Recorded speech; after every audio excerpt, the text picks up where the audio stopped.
how likely do you see a correction in silver and gold spot prices between now and the end of the year?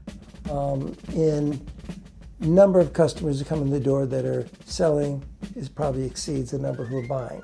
That's if silver is where I think it should be and gold where I think it should be. That'll be the ratio.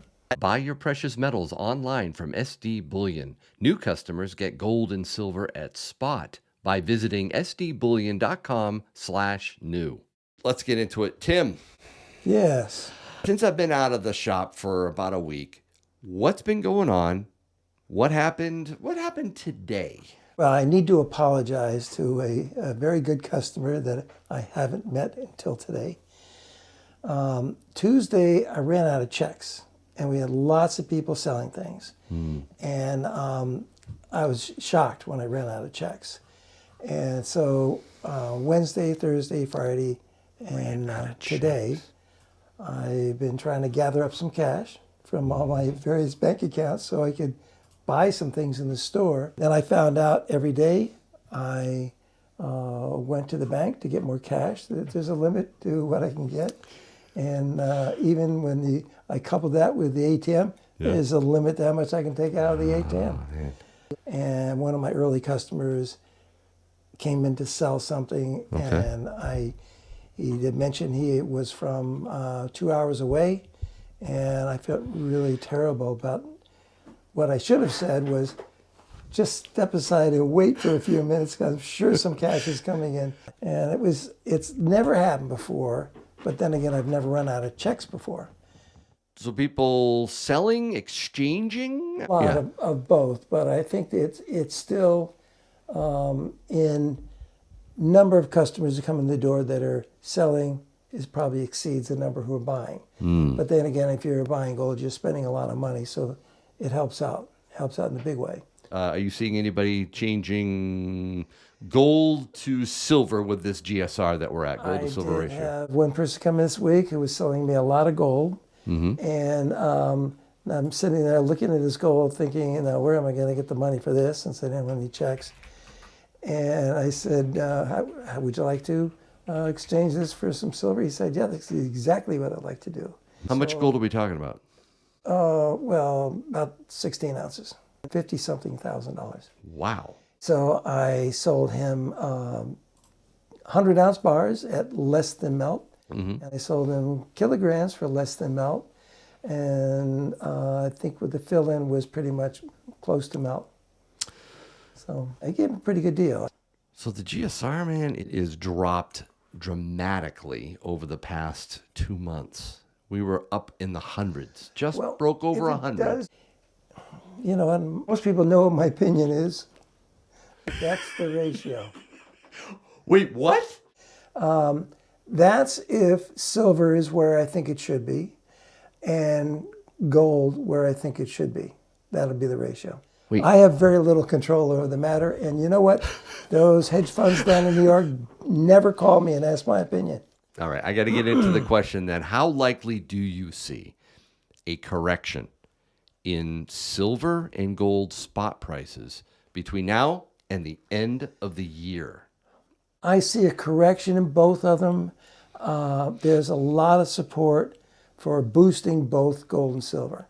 And the markets are not operating honestly, but that's the province of the regulatory agencies who are not doing their jobs. But if they want to make the price of gold what the hedge funds say it should be, if you're trading futures contracts, unfortunately, you're going to have more people selling gold than buying it. Do you think silver is where it should be? Well, I've said that for months. 38 is where it should be. 38 is where it should be. Yeah. Do you think gold is where it should be? No, what I use as my facts or my basis for saying this is the cost of mining gold in a Chinese mine. You can find out what you that did. is. Well, no, let's tell. I'm going to tell everybody what exactly happened before we went live on this podcast. You were saying, Yankee, I want you to ask AI, what is China's cost to mine gold per ounce. Gold mining costs in China vary across different mines that are influenced by various factors, but available data points to a general trend. 2023 Q1. CSH Mine, China Gold International Resources Corp. Limited, reported a total production cost of $1,339 per ounce in Q1 2023, down 13% from $1,537 in the same period in 2022. It's actually going down. Before they're reporting 1388 1388 in this 2024. 2024. I don't think I saw that one on this one. That was probably the article that I found before coming in. Okay. Substantially less than $2,000 an ounce. Okay, so what is the real price of gold? Should it be what it costs countries to get out of the ground? Or should it be what the hedge funds think it should be by trading futures contracts, which are nothing but paper? Gold's going to be hard to knock down because the regulatory agencies have allowed the purchasing of futures contracts and then, buying and shorting to set the price of gold.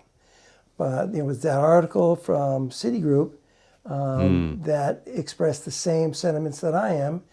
And I think Citigroup is a pretty responsible bank. And Chase is a pretty responsible bank.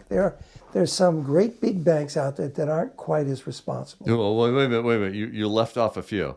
Yeah, I did leave because they're not quite as responsible. And You're not going to say them? Let's say they implemented Basel III tomorrow. Okay. Hedge fund activity would be pretty much worthless. Yeah. Okay. Futures contracts and options, pretty much worthless. They're not assets. So you take those tier one assets, and there's a variety of assets that banks use. They could be savings accounts and checking accounts, and mortgage value, and student loans, and all the paper they hold, and in addition to hard assets. But all of that is going to figure into their capital reserve requirements. And if their requirement goes up by 1 or 2%, they're going to be under the gun. So does it make sense to be buying gold where the price is set by hedge funds? Or would it make more sense to look at the price of gold at the mine and use that as the market value? I think they're going to do the latter.